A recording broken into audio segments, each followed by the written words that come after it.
Мы к вам приехали сегодня с интересным проектом.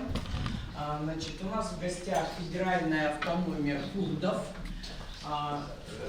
и сопредседатель Фархад Абдурахманович. Если захотите какие-то вопросы задать, есть возможность обратиться. Значит, наши коллеги третий год реализуют в Российской Федерации проект, который поддержан Федеральным агентством по делам национальности. У нас здесь какие группы? Кто? Антропологи, музеологи и музеологи. И музеологи. Все. По крайней мере, думаю, что вам Федеральное агентство по делам национальности, возможно, уже встречалось название и аббревиатура.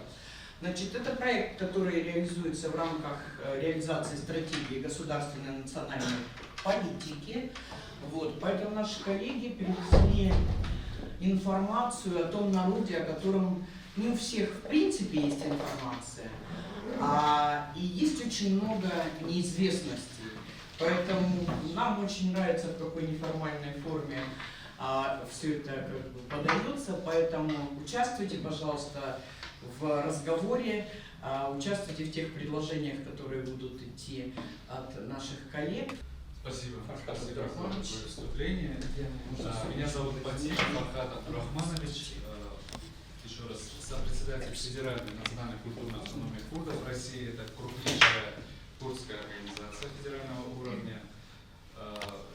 Параллельно являюсь членом Совета при президенте Российской Федерации по межнациональным отношениям. Поэтому вопросы, касающиеся межнации, это все вопросы, которые изучает наш Совет.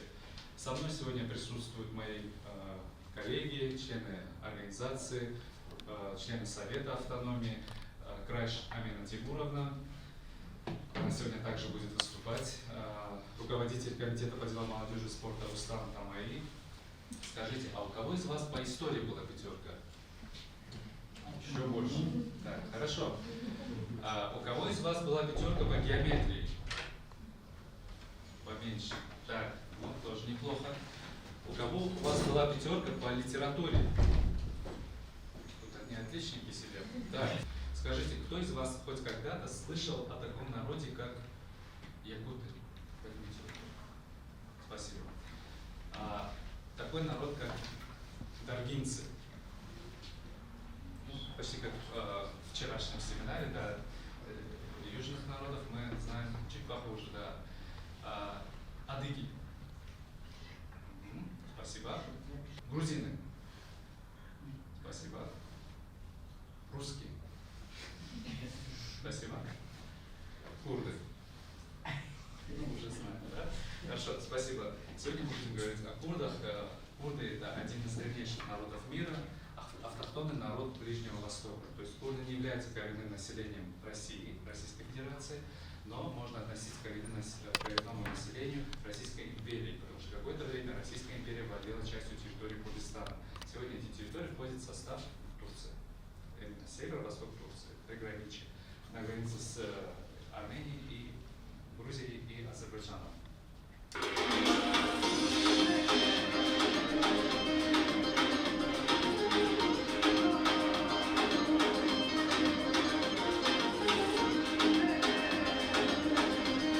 Носить бороду можно не всем. Речь идет о том, как должен выглядеть мужчина. Носить бороду можно не всем. Есть определенная категория людей, которым можно это делать. Кто из вас может догадаться, кому можно носить бороду? Наверное... Руку поднимите, чтобы... наверное, представителям исламского духовенства. Не только исламского, представителям духовенства. Да. Так, правильно. Может быть, старейшин. Старейшин, правильно. Глава рода может носить бороду. Так, еще осталось два. У курдов был когда-то институт дервишей. Дервиши – это те, которые странствовали и слагали стихи о том, что видели у себя на пути.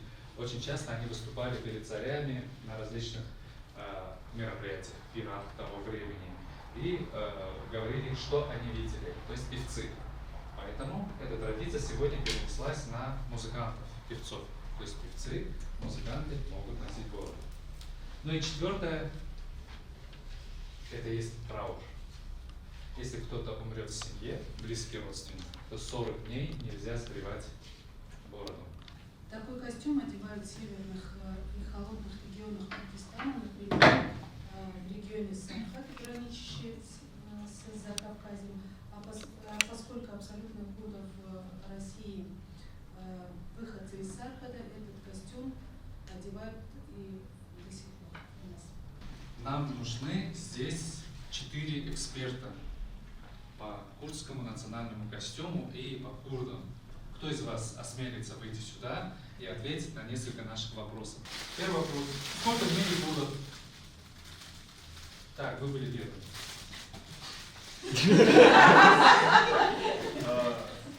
Более 5 миллионов. Сколько? 50 миллионов. Да, вы 50, шаг вперед. Да. Вот, молодец. Сколько курдов, по данным ФНК курдов, проживает в России? 360 тысяч. Ну, 350. Так, Да. шаг вперед. Вы уже почти чемпион. Следующий вопрос. Что получится, если соединить 2 атома водорода с одним атомом кислорода? Молодец.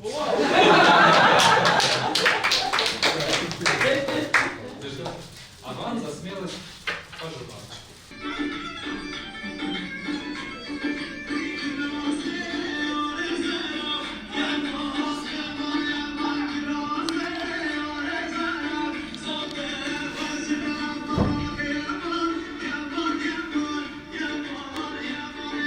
Всего существует более 400 видов говенда, каждый из которых обладает яркой индивидуальностью. Говенд – это групповые танцы, целью которых является коллективное, эмоциональное самовыражение. Женщины и мужчины танцуют говенд вместе, что может показаться нехарактерным для ближневосточной традиции. Но говенд очень четко отражает ценности курдского общества, в системе которого женщина обладает равными с мужчиной свободами и играет особую роль. То есть у курдов, как уже ранее сказали, женщина не является чем-то второстепенным, не находится в теневом положении, а напротив имеет очень высокий статус.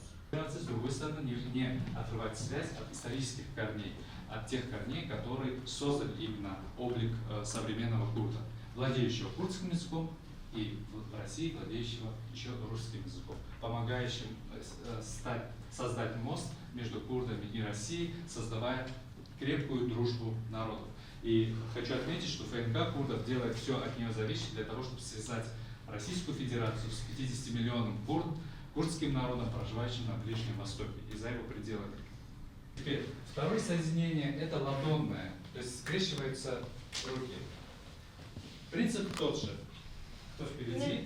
Ты впереди, ты Вот, вот, правильно. Вот. Теперь скрещивайте, скрещивайте, скрещивайте, скрещивайте. Нет. Скрещивайте Пальцы в пальцы. Вот так. Вот так. Теперь повернитесь опять в бок. Получается? Получается.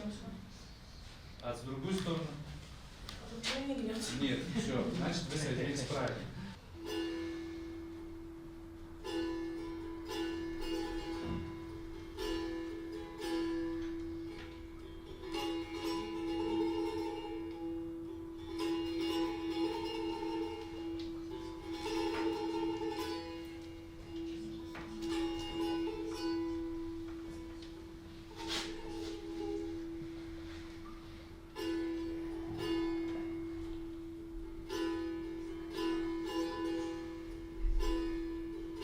Какой костюм или костюм какого цвета носит рабочий? Зеленый. Нет, синий, шаг вперед. Вот так. Как переводится слово курд? Горец, да, правильно.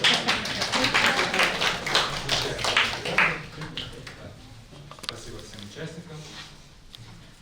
Все опустили. Так, у нас здесь, да, опустили. И заставляем. 4 закончили, да? Так, у нас получилось раз, два, три, 4. 4 узла, да, университет мы уже закончили, да. Все преподаем, да, все по статусу.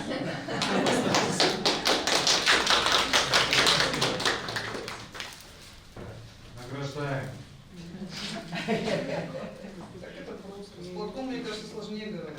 Да? Хотите попробовать? Нет. Но есть там версия, что Адам, Ева выгнали из-за того, что Ева съела яблоко, поэтому мужчины решили дальше мстить. Покуда это древний народ, нужно бить по голове и каждый раз ей напоминать, вот из-за тебя Бог нас выгнал из рая. Вот, Может, это поэтому... символизирует каким-то образом невзгоды, которые могут произойти в браке. И вот они как бы случаются сейчас, и они должны обойти будущую семью. Ну, частично так, мы дополним, да. Чем еще мы можем дополнить?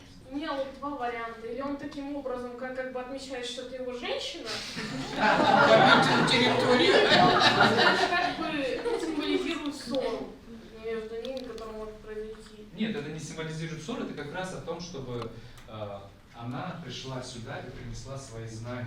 Мы от имени ФНК Курдов хотим пожелать вам успешного завершения учебы, то есть успешного продолжения и завершения учебы. Надеемся, из вас выйдет очень много первоклассных специалистов в этой сфере или в любой другой сфере, потому что понимаю, что не всегда мы заканчиваем одну учебу и потом продолжаем работать по этой же специальности.